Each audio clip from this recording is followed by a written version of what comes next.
नमस्कार दोस्तों, स्वागत है आपका अपने YouTube channel crazy study point पर। तो देखिए, हम एसएससी जीडी 2024 में जो 20 फरवरी 2024 को पेपर हुआ था, उसके थर्ड शिफ्ट के पेपर में मैथ्स के जो 20 क्वेश्चन पूछे गए थे, उन सभी क्वेश्चंस का हम यहाँ पर डिटेल से सॉल्यूशन करेंगे। तो चलिए स्टार्ट करते हैं। तो देखिए, पहला क्वेश्चन है कि एक वस्तु का अंकित मूल्य 28,500 रुपये है और इसका विक्रय मूल्य जो है वो 15,675 रुपये है, तो छूट प्रतिशत कितना है। तो यहाँ पर देखिए, एमआरपी थी वो थी उसकी 28,500 रुपये और उसको हमने बेचा कितने में है, 15,675 रुपये में। तो बताओ कितनी छूट दी है हमने। तो यहाँ पर छूट कितनी दी है, तो 28,500 में से 15,675 रुपये क्या कर देंगे, माइनस कर देंगे। तो ये आएगा कितना, 12,825 रुपये। यानी हमने 12,825 रुपये की क्या दी है, छूट यहाँ पर दी है। अब यहाँ पर देखिए, इसका परसेंटेज में हमें बताना है। तो परसेंटेज में डिस्काउंट कितना हो जाएगा, तो परसेंटेज में निकालने के लिए बताओ हमने डिस्काउंट कितने का दिया, तो 12,825 का। और बटे में आता है कि डिस्काउंट हमने किस पर दिया है, तो अंकित मूल्य पर। और अंकित मूल्य कितना है, 28,500 रुपये। तो 28,500 और परसेंटेज में निकालना है तो गुना करेंगे किससे, हम 100 से। तो यहाँ पर देखिए, 2 जीरो से 2 जीरो क्या हो गए, कैंसिल आउट हो गए। उसके बाद में देखिए, इसको हम 15 से कैंसिल आउट करें, तो 15 से कैंसिल आउट करेंगे तो देखिए कितनी बार होगा, तो ये होगा 15 एकम 15 और 13 बचेंगे और फिर 15 नामे 135। और ऊपर यदि 15 से हम इसको कैंसिल आउट करें तो आएगा कितना, 15 × 120 होता है। फिर 8 बचेंगे, आगे लिखेंगे 2, तो फिर 15 × 5 = 75, फिर बचेंगे 7 और फिर 5 लिखेंगे तो फिर 5 बार जाएगा। तो ऊपर है 855 और बटे में है 19। तो देखिए, अब 19 से इसको कैंसिल आउट करें तो यदि हम 19 से इसको कैंसिल आउट करेंगे तो कितना आएगा ये, तो 19 चौक 76 होता है।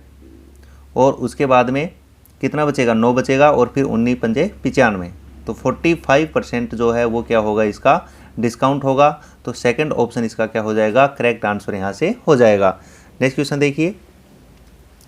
तो देखिए, अगला क्वेश्चन है कि 16 गुणा 9 + 4 - 13 × 14 और बटे में है 50 - 12 + 12।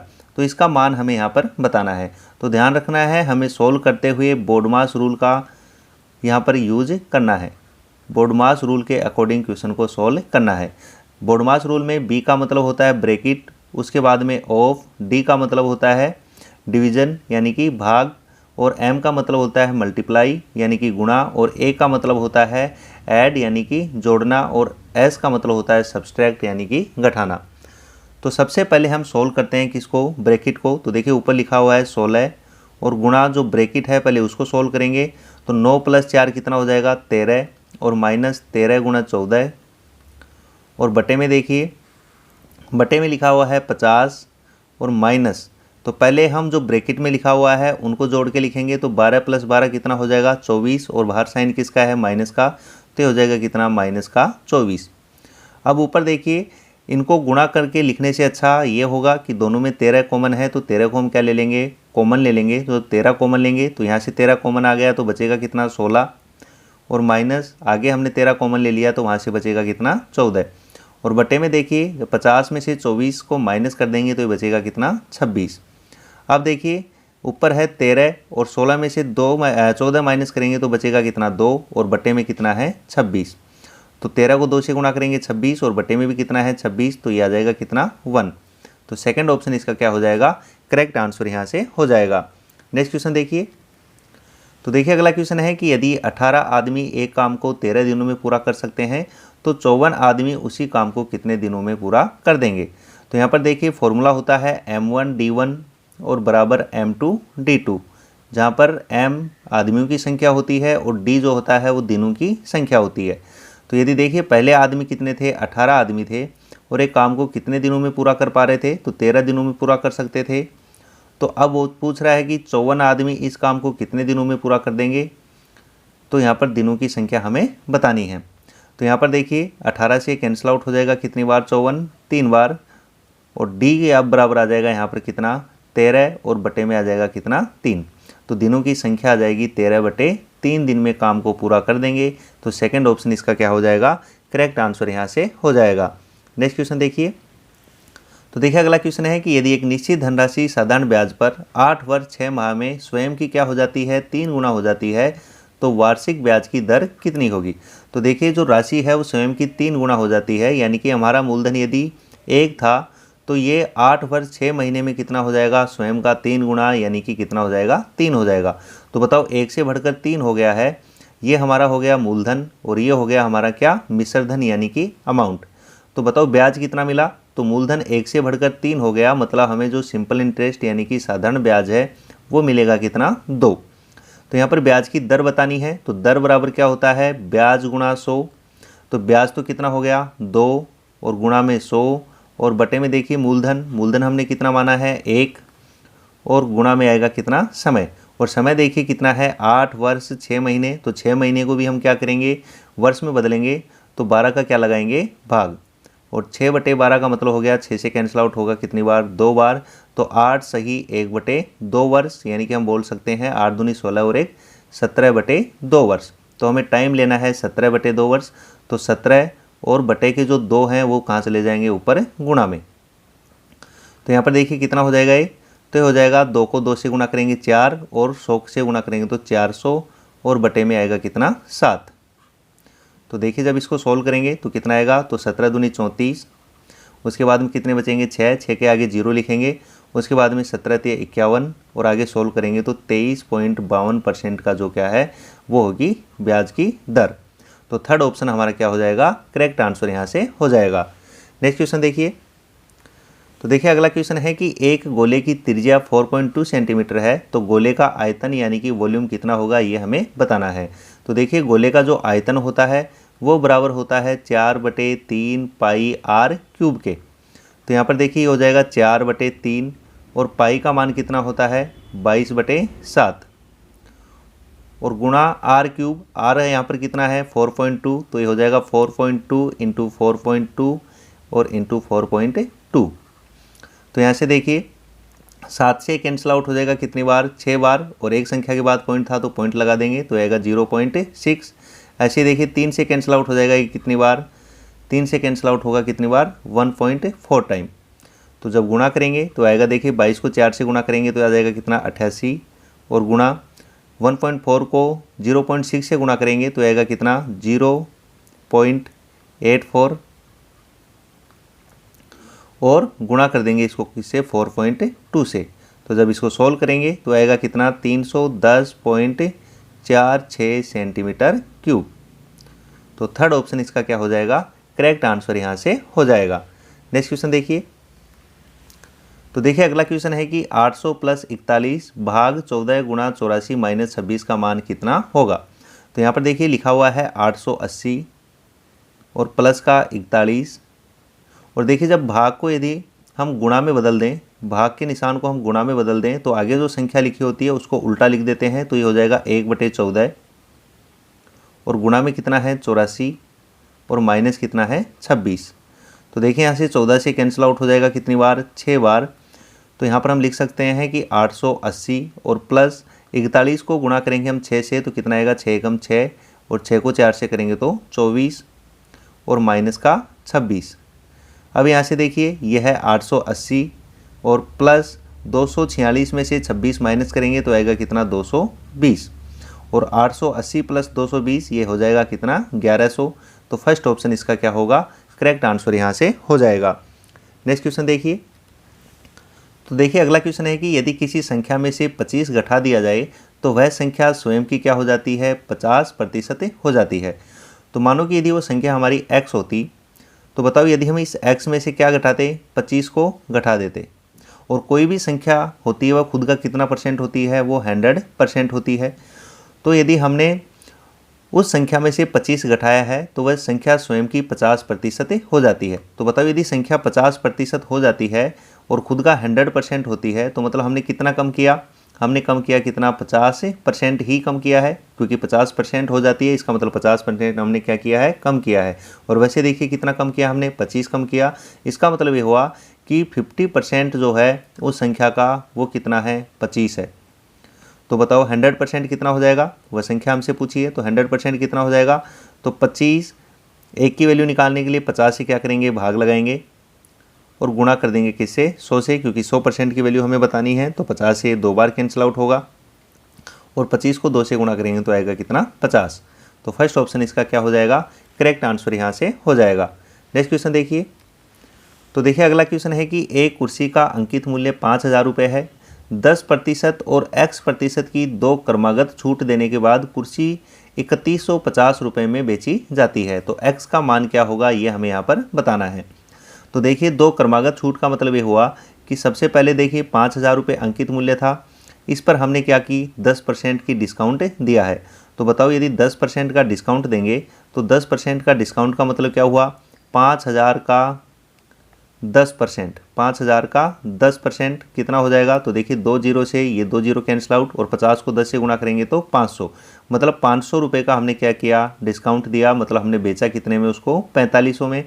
या हम डायरेक्ट भी निकाल सकते थे कि 10% का हमने डिस्काउंट दिया है, मतलब हमने 90% में बेचा है, तो 5,000 का 90% निकालेंगे तो कितना आ जाएगा, 4500।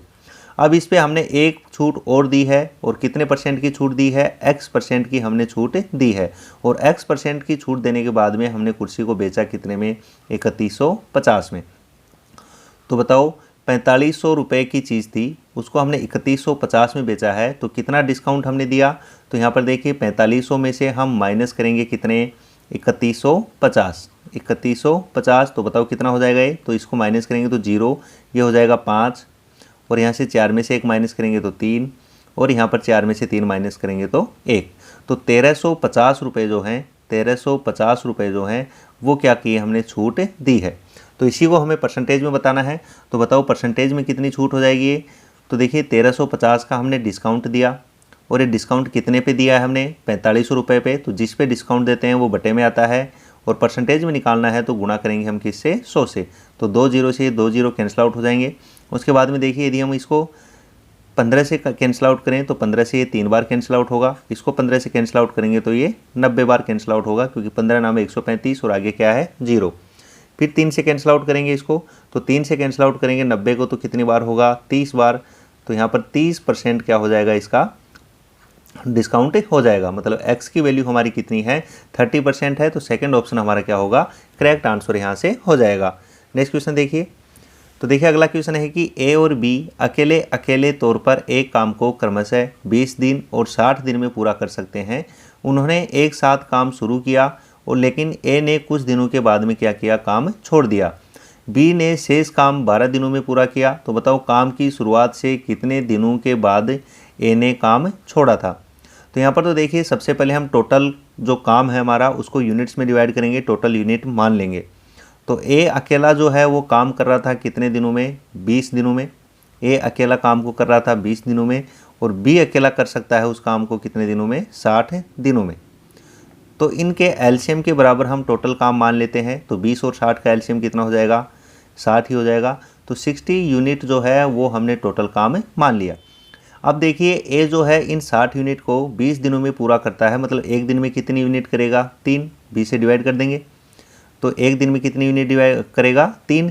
और ऐसे B जो है 60 यूनिट को 60 दिनों में करता है, मतलब एक दिन में कितनी यूनिट करता है, 1।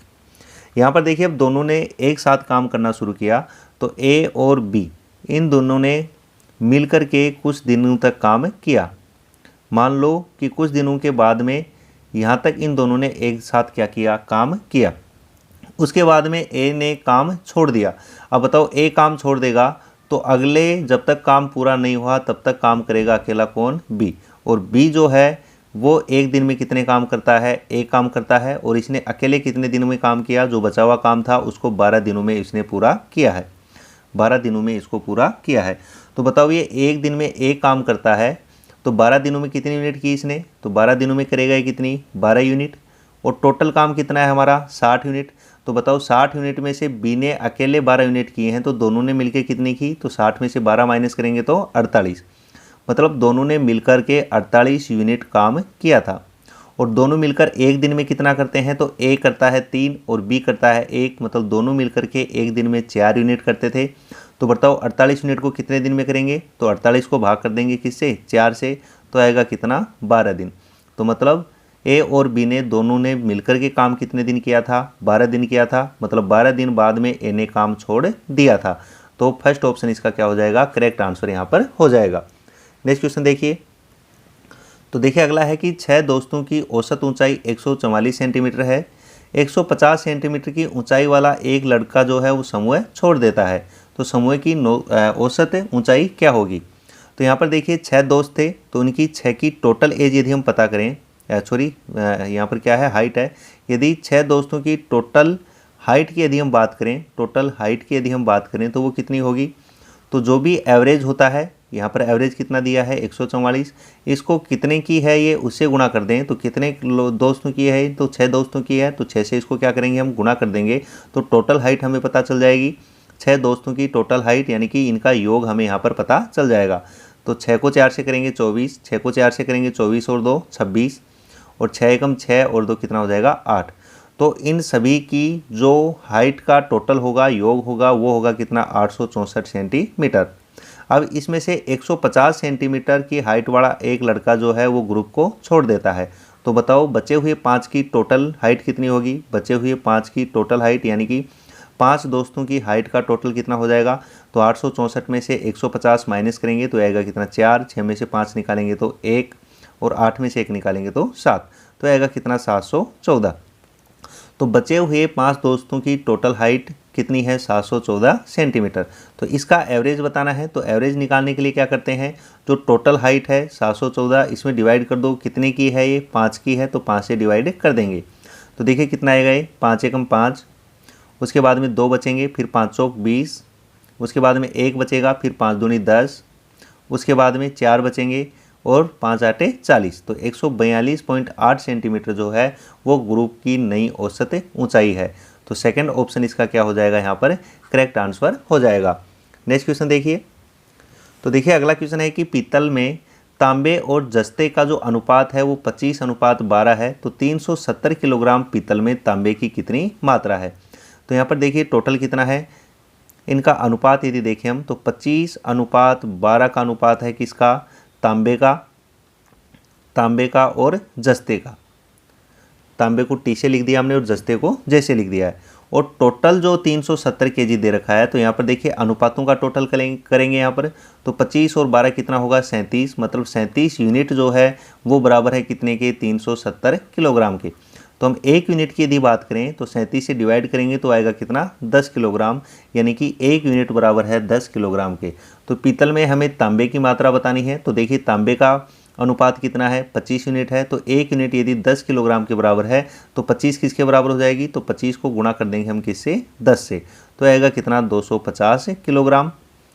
तो फोर्थ ऑप्शन इसका क्या हो जाएगा, करेक्ट आंसर यहाँ से हो जाएगा। यदि हमें तांबे की मात्रा ना पूछ के जस्ते की मात्रा यहाँ से पूछता तो जस्ते का अनुपात कितना है 12 है, और 1 यूनिट 10 किलोग्राम के बराबर है, तो 12 कितने के बराबर हो जाता 120 किलोग्राम के। तो हमारा आंसर होता है कितना 120 किलोग्राम। लेकिन यहाँ पर हमें तांबे का पूछा है, तो तांबे का कितना होगा 250 किलोग्राम। नेक्स्ट क्वेश्चन देखिए। तो देखिए अगला है कि क्रय मूल्य और विक्रय मूल्य के बीच का अंतर कितना है 264 है। तो देखिए जो कॉस्ट प्राइस होती है और सेलिंग प्राइस होती है, इनका यदि हम डिफरेंस निकालें तो या तो हमें क्या मिलेगा, लाभ मिलेगा, या हमें क्या मिलेगा यहाँ पर हानि मिलेगा। दोनों का जो अंतर होता है उससे या तो हमें प्रॉफिट मिलता है या क्या मिलती है, हानि मिलती है कि कितना लॉस हुआ है। यहाँ पर क्वेश्चन ने बताया कि हमें क्या होता है, लाभ होता है। इसका मतलब यह हुआ कि सेलिंग प्राइस हमारी ज़्यादा है और कॉस्ट प्राइस हमारी क्या है, कम है। तो विक्रय मूल्य कितना होगा। तो यहाँ पर देखिए लाभ हुआ है हमें कितना 33%, और वैसे लाभ कितना है 264 रुपये। तो हम कह सकते हैं कि 33% की जो वैल्यू है, 33% की जो वैल्यू है वो कितनी है 264 है। तो यदि हमें कॉस्ट प्राइस पूछता तो हम बताएंगे कितने की 100% वैल्यू, क्योंकि कॉस्ट प्राइस जो क्रय मूल्य होता है वो कितना होता है 100% होता है। और विक्रय मूल्य की बात करें तो विक्रय मूल्य कितना हो जाएगा। तो बताओ यदि हमें 33% का लाभ हुआ है और 100% उसका कॉस्ट प्राइस होगा, तो हमें वैल्यू बतानी होगी किसकी 133% की। यहाँ पर वैल्यू दी है हमें 33% की, और बताना क्या है विक्रय मूल्य, यानी कि 133% की वैल्यू बतानी है। तो देखिए 1% की निकालने के लिए क्या करेंगे, 264 को डिवाइड करेंगे किससे 33 से, क्योंकि 1% की निकालना है तो 33 का भाग लगाना होगा। और हमें सेलिंग प्राइस बतानी है, मतलब 133 की वैल्यू बतानी है, तो गुणा करेंगे किससे 133 से। और यदि हमसे क्रय मूल्य पूछा होता तो हम गुणा करते किससे, फिर हम 100 से। तो बस इसको सॉल्व करना है। तो देखिए 11 से कैंसिल आउट कर दो तो ये 3 बार कैंसिल आउट होगा। इसको 11 से कैंसिल आउट करेंगे तो 11 दूनी 22 और 11 चौक 44, फिर 3 से कैंसिल आउट हो जाएगा कितनी बार 8 बार।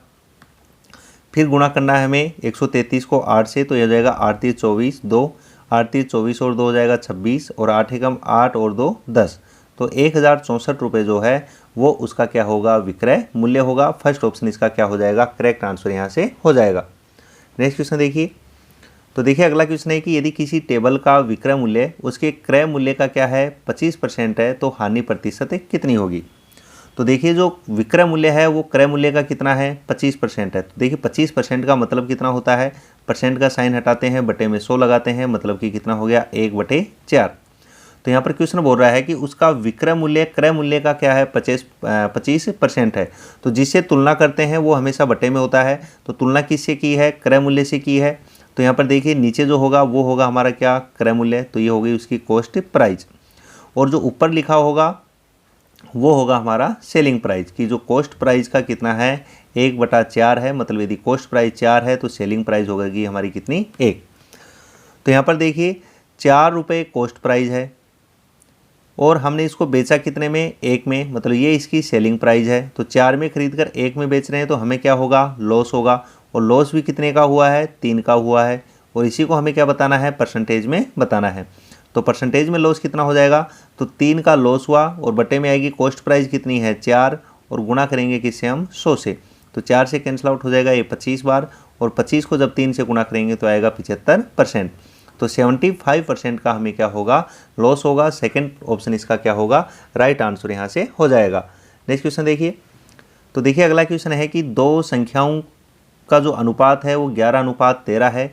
यदि उनका महत्व समापवर्तक यानी कि जो HCF है वो कितना है हमारा 7 है, तो संख्याएं बताइए।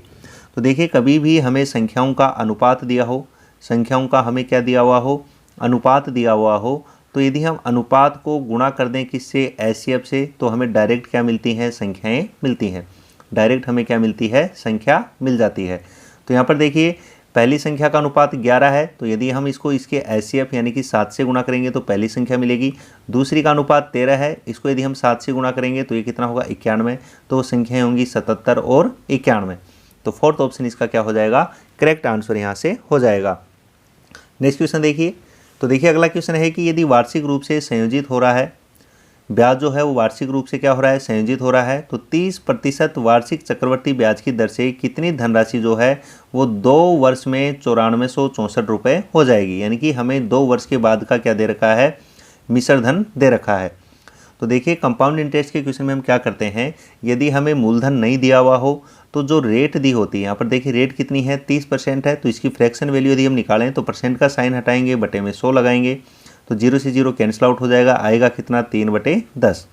तो ऐसे में हमें मूलधन मानना होता है और मूलधन कितना मानना होता है कि जो बटे में संख्या होती है कितनी है यहाँ पर 10, उसकी पावर लगाते हैं जितना टाइम होता है। और यहाँ पर टाइम कितना है 2 वर्ष है, तो 10 का स्क्वायर हम मूलधन मानेंगे, यानी कि 100 हमारा क्या है, मूलधन है।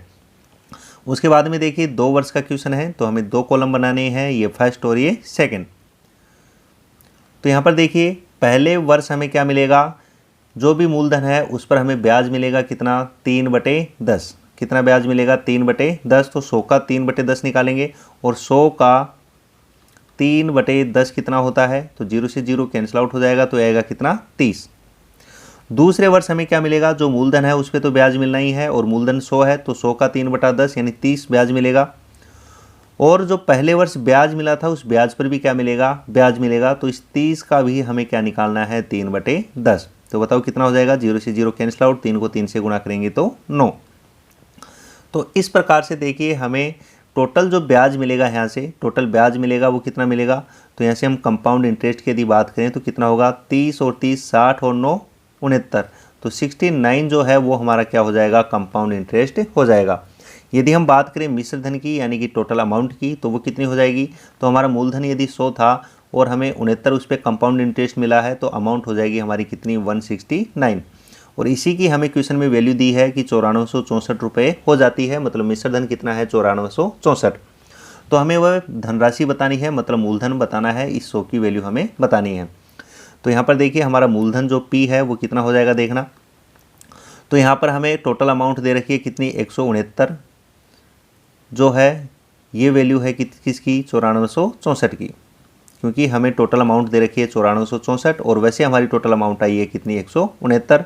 तो 1 की वैल्यू निकालेंगे तो 1 की वैल्यू हो जाएगी 9464 और बटे में आ जाएगा कितना 169।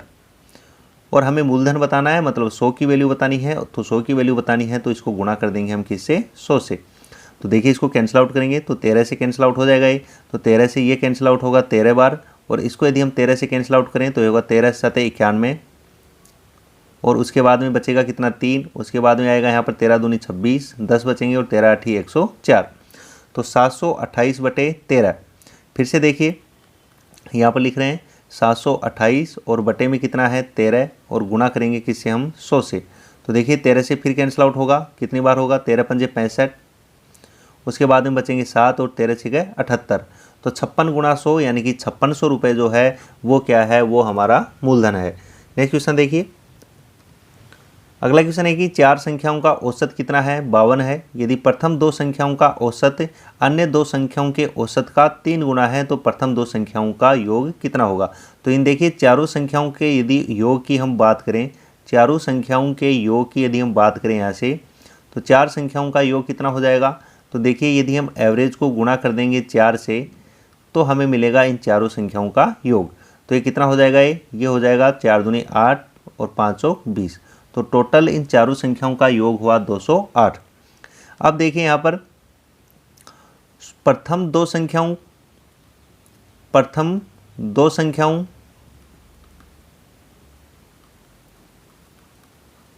और जो अन्य 2 संख्याएं यानी कि 2 संख्याएं और बच गई हैं, उन 2 संख्याओं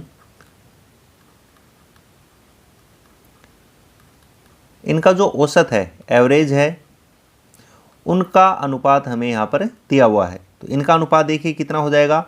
तो बोल रहा है कि प्रथम 2 संख्याओं का जो औसत है वो अन्य 2 संख्याओं के औसत का 3 गुना है, यानी कि हम इनको यदि इनके औसत को मान लें 1 तो इनका औसत हो जाएगा कितना 3। यह है इनकी संख्याओं का औसत का अनुपात। तो यदि हमें योग का अनुपात पता करना हो तो बताओ ये कितनी संख्याओं का औसत है। तो ये भी 2 का है और ये भी कितने का है, 2 का है। तो 2 से गुणा कर देंगे तो देखिए वापस 2 से 2 कैंसिल आउट हो जाएगा, मतलब इनके योग का अनुपात भी आएगा कितना 3:1। तो यहाँ से देखिए टोटल हो जाएगा 3 और 1 कितना 4, और यहाँ पर 4 यूनिट जो हैं वो बराबर होंगी किससे 208 के। तो 1 की वैल्यू यहाँ से हम पता कर सकते हैं, और 1 की वैल्यू कितनी हो जाएगी 52। हमसे पूछा है कि प्रथम 2 संख्याओं का योग कितना होगा। तो देखिए प्रथम 2 संख्याओं का योग कितना है 3 है, तो 1 की वैल्यू 52 है, तो 3 की वैल्यू कितनी हो जाएगी। तो 3 को गुणा करेंगे हम किससे 52 से, तो यह आ जाएगा कितना 156। तो 156 थर्ड ऑप्शन हमारा क्या हो जाएगा, करेक्ट आंसर यहाँ से हो जाएगा। नेक्स्ट क्वेश्चन देखिए, तो देखिए अगला क्वेश्चन है कि एक व्यक्ति पहले 11 किलोमीटर की दूरी 60 मिनट में और अगले 22 मिनट की जो दूरी जो है वो 30 मिनट में तय करता है, तो पूरी यात्रा के दौरान उसकी औसत चाल कितनी होगी। तो देखिए एवरेज स्पीड होती है हमारी क्या, ऊपर होता है टोटल दूरी यानी कि कुल दूरी, टोटल डिस्टेंस, और बटे में आता है कुल समय, कुल समय। तो यहाँ पर देखिए टोटल दूरी तो कितनी हो गई है, तो टोटल दूरी हो गई है 11 किलोमीटर और 22 किलोमीटर। तो ऊपर तो आएगा 11 प्लस का 22, और बटे में आएगा टोटल टाइम। तो यहाँ पर देखिए किलोमीटर पर हावर में आंसर दे रखे हैं हमें, तो यहाँ पर समय दे रखा है मिनट में, तो इनको हम क्या करेंगे घंटे में चेंज करेंगे। तो पहले तो देखिए 60 मिनट है, तो टाइम लिखेंगे 60, और इसको घंटे में कन्वर्ट करने के लिए भाग करेंगे किससे 60 से, क्योंकि 60 मिनट 1 घंटे में कितने मिनट होते हैं 60 मिनट होते हैं। तो इसको घंटे में बदलने के लिए गुणा कर देंगे किससे 60 से। और दूसरा देखिए 30 मिनट है, तो यहाँ पर इसको घंटे में बदलने के लिए भाग करेंगे किससे 60 से। तो यहाँ पर सोल्व करना है, तो ऊपर तो देखिए हो जाएगा कितना 33, और बटे में देखिए दोनों का एलसीएम सेम आएगा कितना 60, और यहाँ पर हो जाएगा 60 + 30 कितना 90। तो ये हो गया 33/90, और बटे के ये 60 घूम के ऊपर चले जाएंगे गुणा में 60। तो यहाँ से देखिए 0 से 0 क्या हो जाएगा कैंसिल आउट हो जाएगा, इसको 3 से कैंसिल आउट करेंगे तो आएगा 11, और इसको 3 से कैंसिल आउट करेंगे तो आएगा 3, और 3 से इसको कैंसिल आउट करेंगे तो आएगा कितना 2, और 11 को 2 से गुणा करेंगे तो आएगा 22 किलोमीटर पर हावर, 22 किलोमीटर पर हावर। तो फर्स्ट ऑप्शन इसका क्या हो जाएगा, करेक्ट आंसर यहाँ से हो जाएगा। नेक्स्ट क्वेश्चन देखिए, तो देखिए अगला क्वेश्चन है कि एक मूवी के टिकट के मूल्य में 18% की वृद्धि हो गई। टिकट के मूल्य में वृद्धि होने से दर्शकों की संख्या में क्या हो गया है 25% की कमी हो गई है। तो आय पर कितना प्रभाव पड़ेगा। तो देखिए यहाँ पर हम एक बेसिक चीज़ बता रहे हैं आपको, बहुत ही इंपॉर्टेंट है, ध्यान रखना है। जैसे कि मान लो हमें एरिया निकालना हो, किसी मान लो कि आयत का क्षेत्रफल है, और आयत का क्षेत्रफल क्या होता है, उसकी लंबाई गुणा चौड़ाई।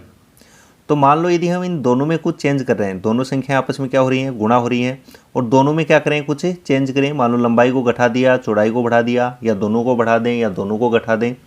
ऐसे मान लो कि कुछ और देखें, जैसे कि यहाँ पर ये बोला गया है कि मूवी की टिकट का मूल्य है और यहाँ पर दर्शकों की संख्या है। तो यदि हम यहाँ पर आय की बात करें तो आय क्या होगी कि टोटल टिकट कितने हैं, टोटल टिकट कितने बिके हैं, और गुणा में दर्शकों की संख्या, दर्शकों की संख्या। टिकट का जो प्राइस है यदि हम उसको दर्शकों की संख्या से गुणा कर दें तो हमें क्या मिलेगा, आय मिल जाएगी। तो यहाँ पर देखिए टिकट के प्राइस में भी चेंज हुआ है और दर्शकों की संख्या में भी चेंज हुआ है। तो मतलब दो आपस में गुणा होने वाली संख्याओं में आपस में कुछ चेंज किया जाए तो उस कंडीशन में देखिए हमारा फॉर्मूला काम करता है plus minus X plus minus Y और plus minus X Y upon 100। इस बात का आपको ध्यान रखना है, बहुत ही इंपॉर्टेंट फॉर्मूला है।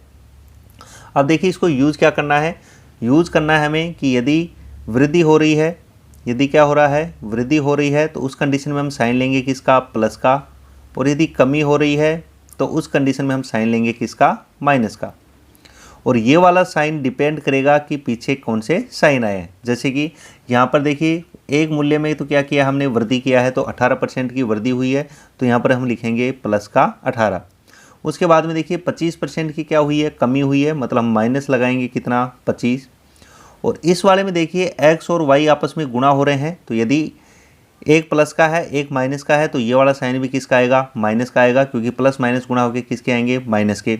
यदि दोनों प्लस के होते तो ये भी प्लस का होता, और यदि दोनों माइनस के होते तो भी ये किसका आता, प्लस का आता है, क्योंकि माइनस गुणा माइनस क्या हो जाता है, प्लस हो जाता है। मतलब ये वाला साइन जो है वो इन दोनों साइन पे डिपेंड करता है। यदि इनमें से एक प्लस का और एक माइनस का होगा तो ये माइनस आएगा, और दोनों प्लस के या दोनों माइनस के होंगे तो उस कंडीशन में क्या आएगा, माइनस का, माइनस गुणा माइनस भी क्या हो जाएगा, प्लस हो जाएगा। तो यहाँ पर देखिए एक प्लस का है एक माइनस का है, तो मतलब प्लस माइनस गुणा होकर आएगा कितना, माइनस, और ये आएगा 18 गुणा 25 और बटे में आएगा कितना, 100। तो देखिए 25 से कैंसिल आउट हो जाएगा कितनी बार, 4 बार, और 2 से फिर कैंसिल आउट करते हैं 2 बार, और ये 9 बार।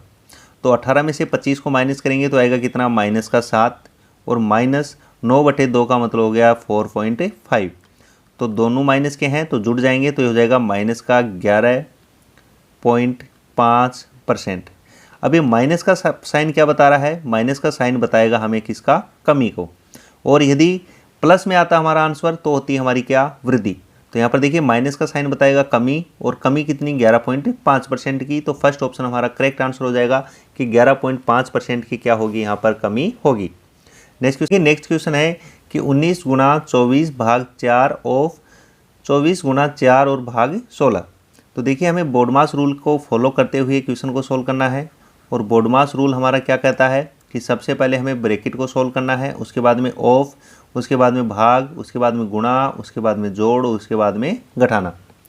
तो यहाँ पर देखिए क्या लिखा है, तो यहाँ पर लिखा है 19 और गुणा, उसके बाद में ब्रैकेट 24 भाग 4, उसके बाद में है ऑफ।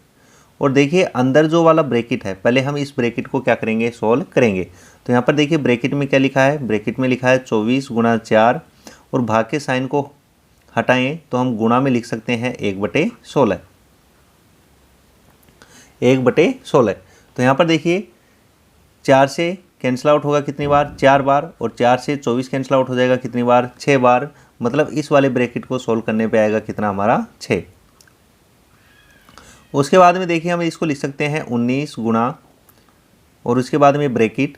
अब देखिए ब्रैकेट के अंदर की उसको यदि हम सोल्व करें तो सबसे पहले हम सोल्व करेंगे किसको, ऑफ। और ऑफ का मतलब क्या होता है, तो ये हो जाएगा 24 भाग 4, और ऑफ का मतलब होता है क्या, गुणा, और यानी कि 6। तो देखिए ये ऑफ वाले को हमें पहले सोल्व करना है, तो ये हो जाएगा कितना, 19 और गुणा 24 भाग 24, क्योंकि हमें पहले किसको सोल्व करना पड़ेगा, ऑफ को सोल्व करना पड़ेगा भाग से पहले। तो 24 में 24 का भाग देंगे तो ये हो जाएगा कितना 1, तो ये हो जाएगा 19 और गुणा में यहाँ पर आएगा कितना 1, और 19 को 1 से गुणा करेंगे तो आएगा कितना 19। तो फोर्थ ऑप्शन हमारा क्या हो जाएगा, करेक्ट आंसर यहाँ से हो जाएगा। नेक्स्ट क्वेश्चन देखिए। तो देखिए अगला क्वेश्चन है कि P अनुपात Q अनुपात R जो है वो 9 अनुपात 10 अनुपात 11 है। तो P प्लस Q अनुपात Q प्लस R अनुपात R प्लस P अनुपात का मान कितना होगा। तो देखिए हम डायरेक्ट अनुपातों को जोड़ के यहाँ पर लिख सकते हैं।